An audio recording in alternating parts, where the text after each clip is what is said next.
Die span bestaan uit onder meer die Valke, die Nasionale Vervolgingsgesag en die Spesiale Ondersoekeenheid. Volgens hulle verslae is 931 staatsamptenare sedert die totstandkoming van die teenkorrupsie taakspan in 2010 skuldig bevind. Inligting toon dat 10,5 miljard rand weens korrupte bedrywighede uit staatskoffers geplunder is. Tog meen talle LP's die taakspan is 'n tandelose liggaam wat bloot nie genoeg doen nie. Die hoof van die Valke het wel erken dat daar nie genoeg koördinasie is in die stryd teen korrupsie nie. My counterpart, the DDGs, some of them, they don't attend. You said, Honorable Chair, in this house we need to speak the truth. Yes.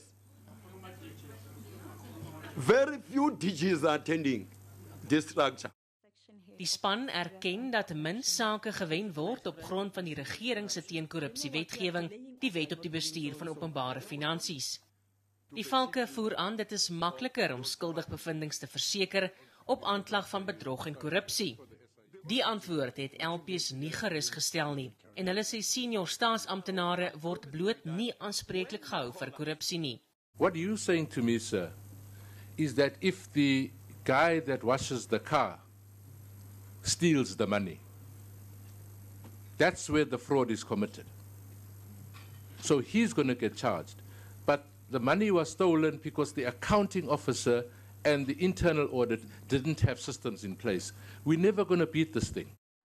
Die komitee het ook meer besonderhede gekry oor die beweerde onwettige betalings in die rekening van die Inkomstediens se sakehoof Jonas Makwakwa. Die komitee dring nou aan op kwartaallikse verslae van die taakspan om hulle op hoogte te hou van sake wat tans ondersoek word.